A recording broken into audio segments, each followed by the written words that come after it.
Everybody always asks, what's the number one thing that people are doing wrong as salespeople? And I always answer the same way. They're acting like salespeople instead of thinking like customers. Because unless you're thinking like a customer, how can you talk with people? How can you become interested and curious and desire to help them? Instead, what we're doing is we're talking about us and what we do, and it bores people to death. We're asking our clients, our prospects, our customers to basically bridge where they are to where they want to be with our product or service, instead of us building that bridge with them. What does that mean? We have to get into their heads. We have to understand what they're up against, understand why they would be interested. Why would they spend their hard-earned money and time with us instead of the other alternatives? That's what we have to do as sales reps. That's what we're going to be talking about today. I got a great guest on. He's written a book. I want to talk a little bit about the book where he's takes a different view of mindset. Instead of just the rah-rah, work harder, grind it out, hustle, all that stuff. It's more think like a customer. Become genuinely curious. Now, I believe curiosity is a skill. Empathy is a skill. All of these things are skills that we can learn. And is one of them enough to carry you over the finish line? Maybe, if you're really good at it. But why not experiment with them? Why not try that? Why not start thinking like a client? Because then you'll know what to ask and what to talk about and what they care about. And you'll be able to bridge where they are to where they want to be with you and your company. So let's get into it. But before we do, make sure you're checking out CoVideo. Video email is the crushing app this year. I don't know if you've tried it. Just try it. You know, I have, like last year, I made a huge investment in video, both on social and in my business. And it is the way to communicate. Text. People just don't read that much as much. Audio is great. Obviously, you're listening to a podcast, and audio has gotten me far. The problem is audio, you can't really like put it onto social because people want to not only hear it, but see something. And some people want to read the transcript of it because they're busy and stuff. I get that. I'm still fighting this cough. But just give that a shot. Also, Pipedrive is crushing it. You got to get your own personal CRM, some way of keeping track of all your stuff. And people, in the course, I go, do you have an email tracking where you can tell when people open it? Do you have a calendar link?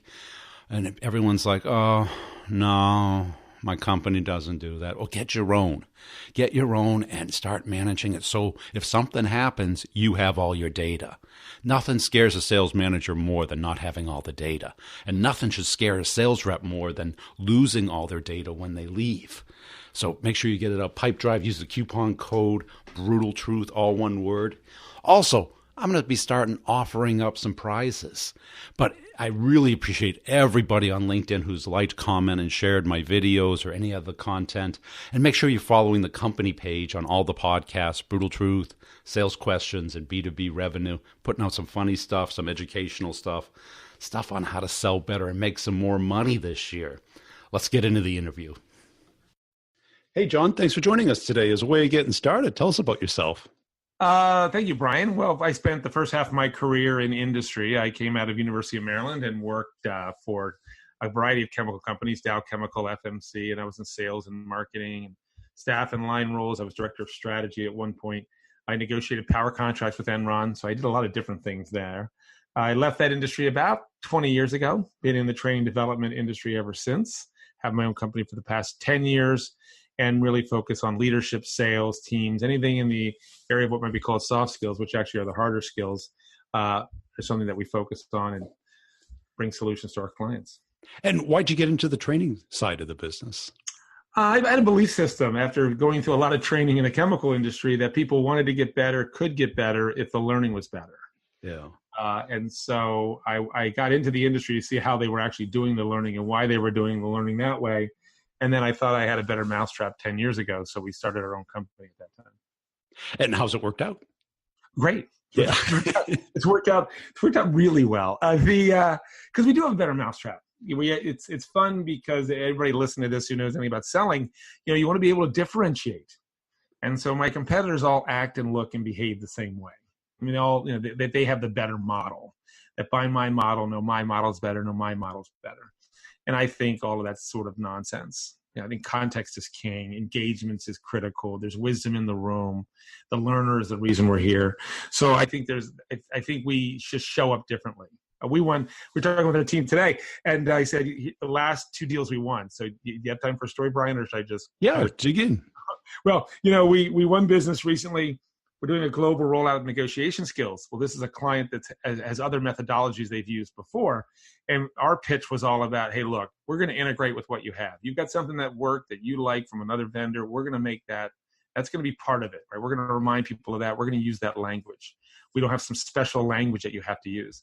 And they said the other competitors were not as flexible or willing, which is just insanity. Yeah. So in my mind, so we won that business. And the other thing we won recently was, I was the only training company out of 3 sales training companies, listen to this, who in their pitch, right, going into a pitch, talked about how we actually do the design, how the design of the learning is critical for adults to learn. The rest of them talked about their models because they believe their model is the answer. And once you have that belief, you're a zealot. It's about the facilitator talking. It's about it's about I'm right, you're wrong. I mean, just so many bad things happen. From a training perspective, adult learning perspective, when you have a model-driven training company, it just does. So we're able to differentiate. It's been fun. We've been doing well, and I'm happy to be here. How about that? I put a bow on it. There you go. And is there any particular type of selling that it fits into better than others? Competitive or brand new product? Yeah, I mean, our work fits far better into complex selling. Yeah. We differentiate clearly on face-to-face. Yeah. So and negotiation, creating value and capturing value, or creating value, claiming value. I think we're getting less differentiated if you talk about key account planning. I think our key account planning program's fine, but other people's are just as fine. So, I mean, I wouldn't be like, oh my God, ours is the best. I think that's nonsense. I don't think anybody's the best, frankly. I keep thinking about it, right? How do we make it better? But clearly, the fundamental selling skills, the advanced selling skills, those type of topics, we're doing different things, having different conversations. The designs are much more engaging. We design middle-high, meaning we design for middle and high performers. And if you look at most training companies, they design for low to middle performers. Yeah, entry. It's very pedantic. It's very basic. It's very fundamental. And in fact, we know this because they'll tell you if you're going to buy from them, no, your high performers should be there because they can help. They can share their stories. They can help, They don't say, yeah, the high performers should be there because they're going to learn and they're going to get better. Yeah. But that's what we do. I go and I say, look, your high performers should be there because they're going to get better. They're going to learn something they don't know. I guarantee it. And we tell people to coach to middle and high performers, but then we train to low to middle performers. But all the action in your business is making your middle performers high performers and your high performers even better. Right. Yeah. You're spending a lot of time and spinning a lot of wheels if you're just focused on the low performers. And what is the typical reaction you get from the reps themselves? Well, this is self-serving, but it happens. And we can see the quotes on our website. Or it's like, oh, I thought this was going to be terrible. I wasn't looking forward to this. I thought I was going to be bored. 2 days of torture, yeah. You're great. This was great. I was so engaged. Because design matters. I mean, my goal is always, I was just telling my team, within 5 minutes, get them talking. How fast can we get them talking? We have one program where we get them talking before we even talk. I mean, we're almost, it's like, okay, everybody grab a card, do this. We haven't talked about the agenda, the learning objectives, the logistics, where the bathroom is, none of that. We've just got it going, right? To send a message that this is different. This is not the training I've been used to. We use visuals and no PowerPoints in some of our programs, just all kinds of things. So the learner immediately knows I'm in a different place. We call on people. We just say, okay, Tom, over there, let me ask you this question. We don't be like, ask a question, wait, will anybody answer? You're adults, you're smart. We're going to, we're not going to set you up to fail, but you're going to be on your toes. You're going to be engaged. You're not going to be bored. We're not going to bore you. which is I refuse to be boring, Brian. Maybe I'm boring people now. Well, tell us about that kind of A player mindset that differentiates it from the B player. Oh, well, I mean, I think the A player does a couple things, and this is probably other people would say this to you as well. I mean, one is they qualify early, they qualify in and out. They got a good sense of, is this real? Can I win it? And is it worth it? Yeah. So they're constantly using that some sort of model. That's the model I use. Is it real? Can I win it? Is it worth it? To assess an opportunity and decide if I'm going to spend time, because they really do look at time as money. And if I'm doing this, I'm not doing something else that could generate revenue. Yeah. So they're brutal on that. They're willing to ask the tough questions early.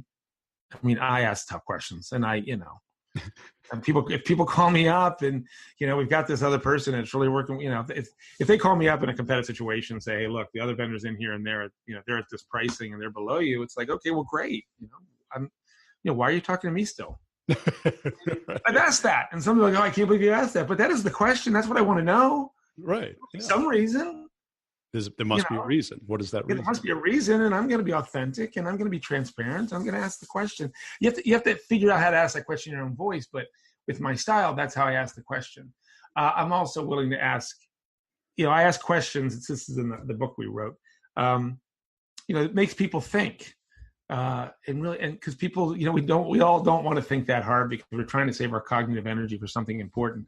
But I want to win on having the customer feel I out-understand the competition.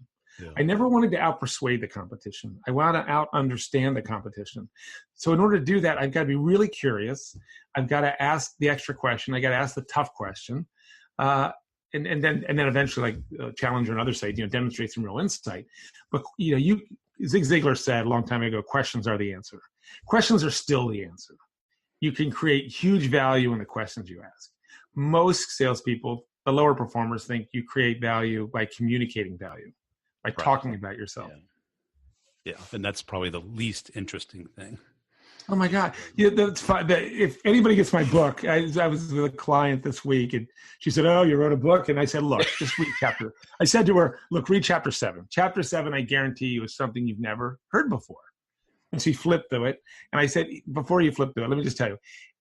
Everybody's being taught storytelling these days. Yeah. Like we got to teach, how do we tell our story better? And I think this is hysterical. I mean, I get it, but I also think it's ironic that we think the problem is we need to talk better. Like the problem with sales. That's everybody says. If we just talked better. We talk better. Yeah, we got to talk better. Can we have talk better training? Like, no, you need to listen better. You need to ask better questions. So we actually teach storytelling, but we teach how to tell the customer story. How to ask questions, and then when you summarize what you heard, summarize it in story form, where they're the hero of the story. It's sort of mind-blowing, but if you do it and you do it well, it's amazing. And we teach it, and I do it. And I stumbled upon it a long time ago. For some reason, I was on a call, Brian. I was like, so let me tell you what I heard. 2 years ago, you started at this job, and you were excited, and you were really interested in making a difference. But over those 2 years, I just started to tell it that way, right? And the person was like lighting up.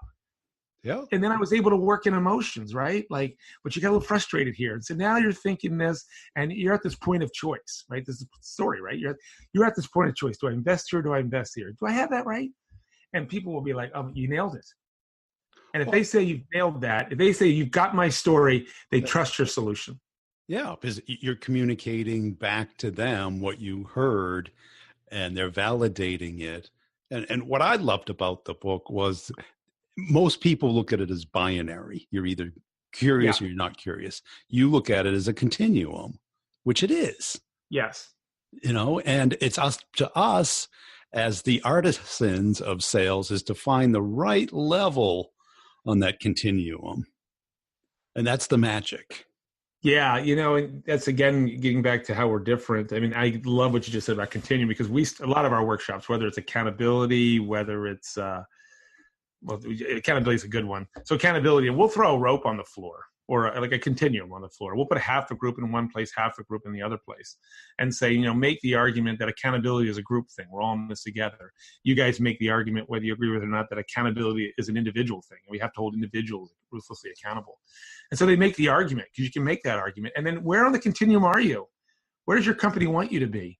I mean, what I love to explore as a learner for adults is get them up and let's explore the paradox or the tension that exists. Where are you on this tension? So with the Ernst and Young, with his partners, it's internal focus.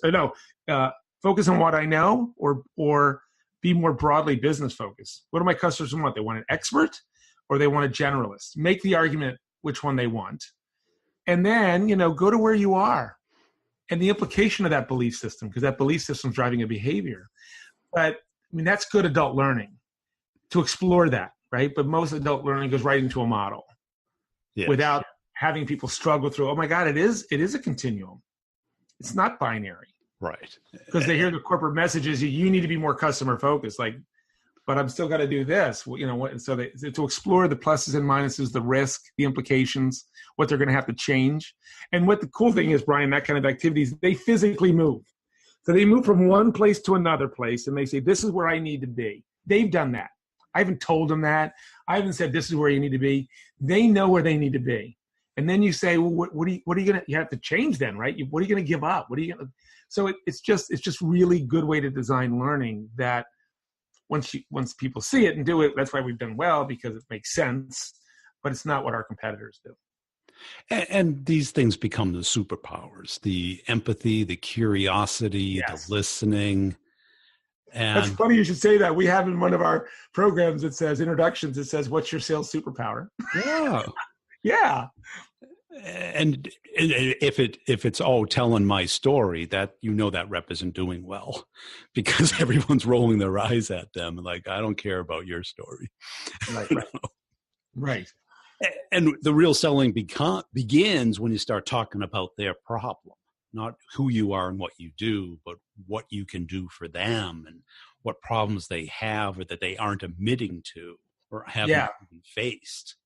Yeah, I mean, there is, where Challenger has it right, where they have it completely wrong, is they have their model's completely wrong, right? The research is good, but their solution of their teach, rationally, drown, there's nothing in their book on listening. I mean, it's just atrocious if you look at their actual teaching model. Well, I think it's causation versus correlation by two people who've never sold.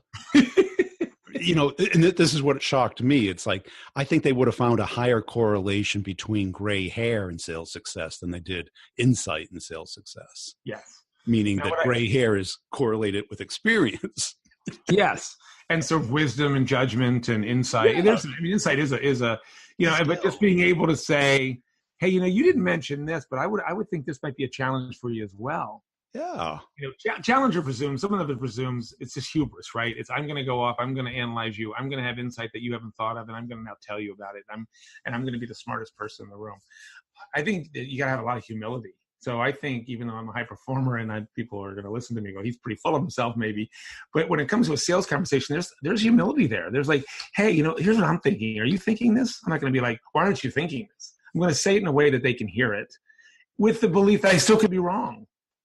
Right. And it fits in certain cases. Like if somebody's even keeled and doesn't see a need, then you can, expose where that need would be that they haven't seen. Sure. That's useful. But if they see the need, they don't want another reason to see the need. It isn't really complete. And it's so contextual that everyone thinks they got connected to the title, challenger. Who doesn't want to be a challenger? Right. It's, the hero of every movie. Yeah. So, I think that I like insight. I like having a point of view. I like being a little bit provocative. I think time's gotten compressed. So I don't think consultative selling works anymore in terms of the way it's initially designed to, go in there, ask all these questions, tell them what you heard, and then provide your solution. And so, by the way, it always happens to be your solution. And by the way, your questions are only quasi-curious because they're about getting to your solution. You would never ask the person, hey, how does it feel to work at a company like this? And why did you guys make that investment over there? You wouldn't ask anything that doesn't relate to you making a sale. So most consultative sellers are quasi-consultative. And it's all you can just listen to their questions. Questions have only to do with trying to make a sale. Yes. Instead of showing genuine interest, curiosity about how they're doing it today and how it impacts them. Yeah, we have I'm sorry, right? We have people write down. So how do you teach this to people that think they're good at it, right? How do you, so, okay, John, smart guy. How do you teach this? Well, you say, hey, write down per post-it, 5-6 questions you would ask on a call, and they all write them down. And then you say, okay, there's 4 types of questions. There's sort of tactical questions, there's qualification questions, there's personal questions, and then there's strategic, longer term interest questions. Where's your business going in 2 years from now? What acquisitions do you think you'll be making? That kind of question. And then you have them stick their post-its, where they go. And I've had a room of 20 people who didn't ask one personal question. Yeah. I've had a groups of 20 people asking me, out of 20, maybe there's 1 or 2 strategic questions. They're all tactical, and they're all qualification. They're all short term, and your questions reveal something about you. Of course, you're not going to get to the CEO. You've never asked a strategic question. Why would anybody want you to go to the CEO and hire you? So if you ask the question, so we tell them, hey, if I ask you a question 2 years from now, what am I signaling to you? And people go, oh, that you're going to be here 2 years from now. Yeah. Don't tell me you're a trusted partner or you're a partner with your customers if all your questions are, how much you're buying next month. Right. Right. It can't work that way, right? So that's the fun we have, right? And that's the learning we have for people. But they self-discover it, right? We're not being told it. They get to do the work. If we get a group where their questions are all strategic, good for them. So it's hard to facilitate. A lot of facilitators, the other part of this training equation is these facilitators, for a lot of people, it's a script of some sorts, and they have to know what the answer is going to be because, oh my gosh, John, what if they all put them over there? What do I do now? Ugh. It's like, well, you gotta be in the moment, and you've got to be sophisticated enough to be able to go there. And that's tough for some facilitators. For most, I would say for most people that facilitate for a living, it's difficult not to know what people are going to say and do. And how do you develop curiosity as a sales skill? That's a good question. And that's, we got a review from Kirkus Reviews, and they said they liked the book a lot, but they said, still remains a mystery whether you can teach curiosity. Well, you can definitely teach why we're not curious, right? You can definitely tell a story, tell a narrative, both culturally and neuroscientifically about why we're not curious. And you can have people demonstrate that they're not curious as they are. So you can get adults clearly to a point of, oh, I may not be curious. Our parents ask us, are you sure you want to hang out with those kids? Don't you think you should wear a jacket? They ask us these leading questions. We get rewarded for answers in school. If we ask a question before recess, we get punished. So, and neuroscientifically, we're, meaning making and pattern seeking and assumption making. And so we're taking all these shortcuts. So we think we've seen it before. We think we know more than there is. There's an expression from Kahneman, what you see is all that there is. So we really are it's difficult for us to be curious. So then we try to get at demonstrating that by showing them, one of the things we do in a workshop, which is kind of fun, is we show them a picture of an office situation and ask people what questions they have. And they have like 1 or 2 questions, and that's it. Then we show them this flying cat picture, and people all of a sudden are just amazed, right? They have all these questions. But that's not your world, right? Your world is like the office picture. You have to have the same level of curiosity. We call it flying cat curiosity. But you have to have that in your world. So we go back to the first picture and say, now what questions do you have? And so they have the capacity, right? We were curious as kids. We have this capacity. We've just got it intellectually lazy, and we're sort of experts. So the more we know, the less curious we are. Well, we have the motive, right? We're money motivated, and we know that the more curious we are, the more gold that we're going to get from, not gold just in money, but gold in information. I don't know if I agree with that. Really? I don't. I don't. I don't buy people's behaviors. I think they're money motivated. I get that, or their success or some sort of thing. I think they want to get the gold or whatever that is for them. But I think they think the way to get there is to talk better. I think that's why we're doing storytelling. I think it's about being more persuasive and getting my messaging right, and that kind of thing. And maybe knowing more buyers and stuff, which is part curiosity. But I don't think they think, boy, if I just could ask some better questions, I'm sure I'd do that better. I agree with that. Okay. But if they make the switch to say, you know what, if I was really curious about why they would need my product, and I would know how to persuade, yes, then they might want to dig in. Yeah. Yeah. Like, And that's, yeah. like when you had the call from somebody who was ready to go with your competitor, you knew damn well they're not going with your competitor. They want a discount. Right. Right. So instead of saying, I know you just want a discount, you want to show some curiosity. Well, why'd you call? Oh, I like this. I like that. And how do you think that would affect your business? Right. You'd start walking them down the path of. Right. Yeah, having done this for 10 years, having done role plays and training and salespeople are just wildly incurious. They're just wildly not good at asking questions. They want to talk about themselves too quickly. I can get a salesperson to talk about themselves when we do as a buyer. If let's say a salesperson, we teach them, find out what the customer's needs are and then present your solution.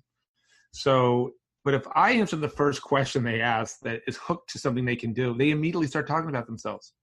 Yeah. So if I say, we're really looking for something, well, they say, well, what's important to you? And I say, well, one of the things that's important to us is a global supplier.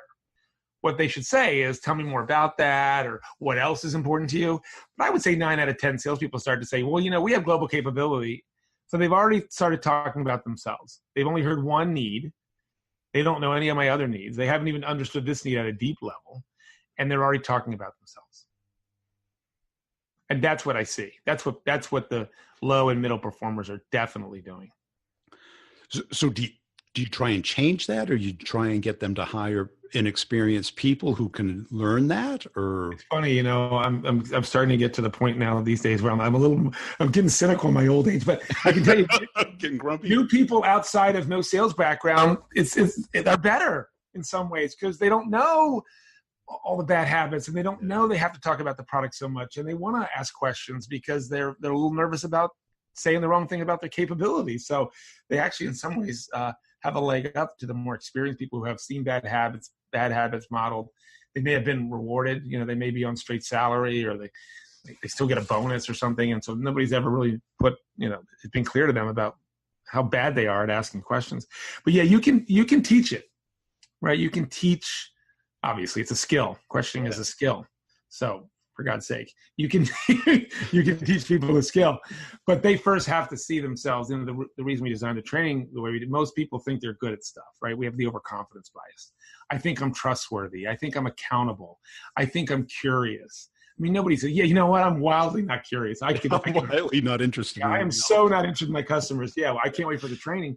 So you got to start with that, right? With any kind of adult learning, you got to, with some exceptions, but in most of these core skills, people think I'm pretty good at it. So you got to have some sort of activity, that's not a trick, that's not too gamey, that's not a waste of time, but something that quickly makes the point, oh, wow, I'm not maybe as well as I thought it. So help me out here.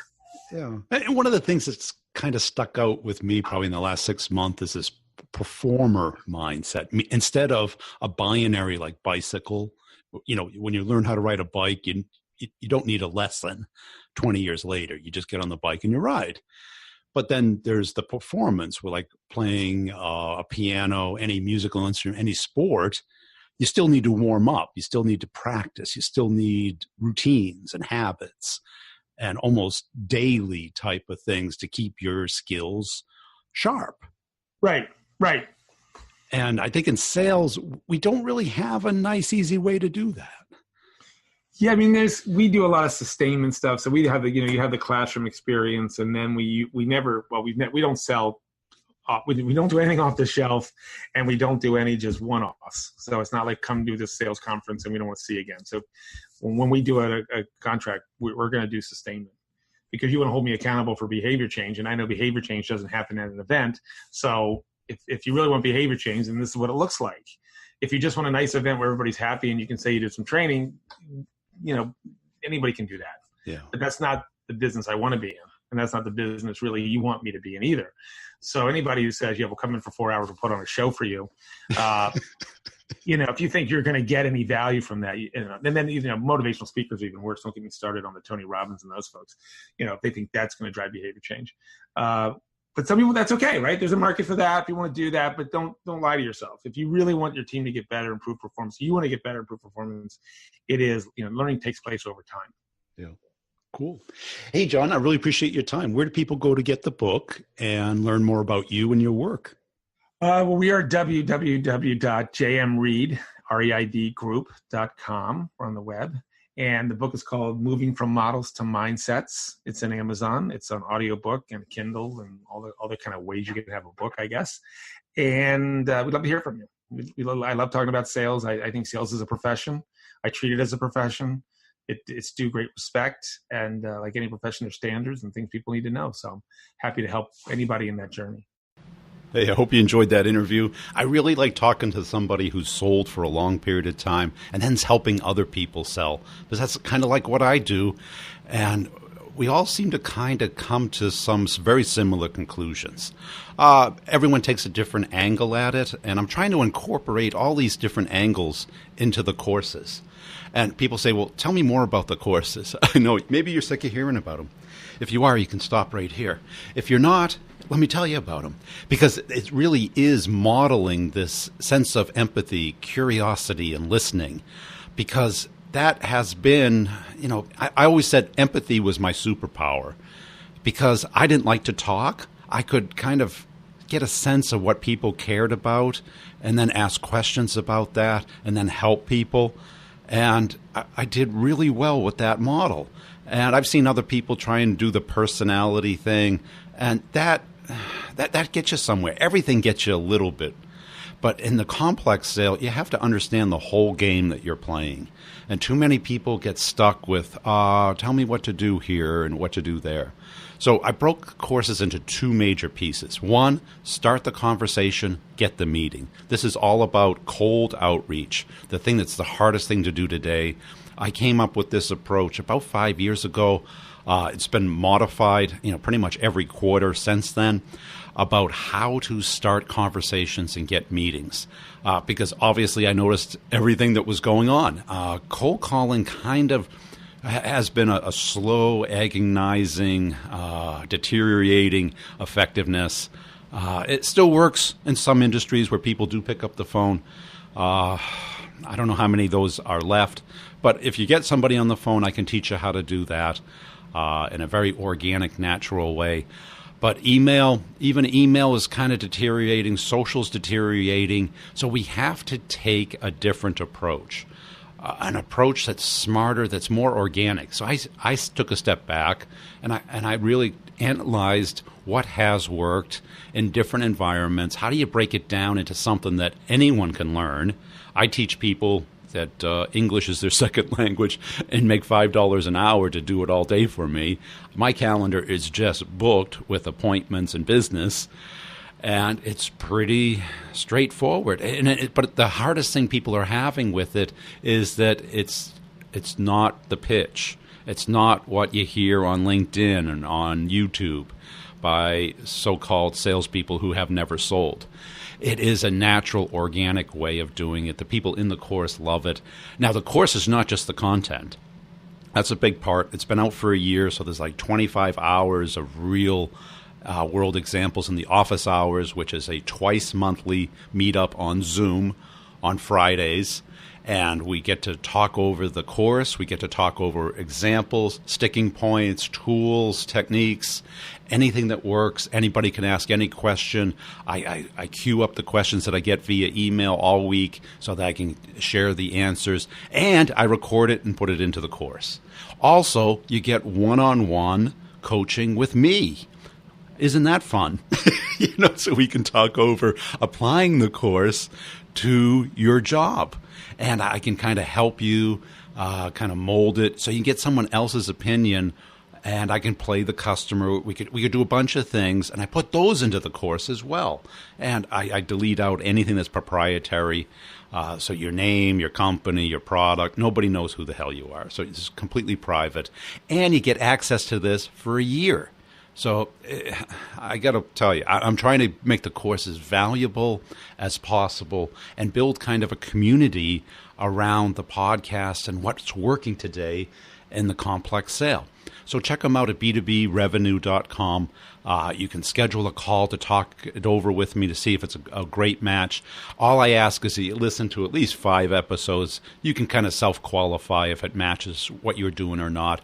And if you schedule a call, please show up and be serious about joining the course now. not 6 months or a year from now. Call me then when you're interested. I understand completely. And I really appreciate everybody who's helping me out on LinkedIn by telling somebody about the podcast. Just put a little comment, a little like on the videos that you see flying by. It's just like one little button. Come on. I work so hard for you. Just hit the button, would you? Please. I appreciate it so much when you do it. People would send me an email, like your video. If you like my video, just hit the up button. That's how I know you like the video. I'm kind of running out of connections right now, so I'm a little bit cautious about accepting them. I only got a couple hundred left, and it's a pain in the butt to unconnect with people on LinkedIn. So, put a little mention, a little thumbs up on the video so I know who you are. And I'd be happy to connect with you. Let me know how I can help you out. The courses are really the way of joining the community and getting, one-on-one coaching.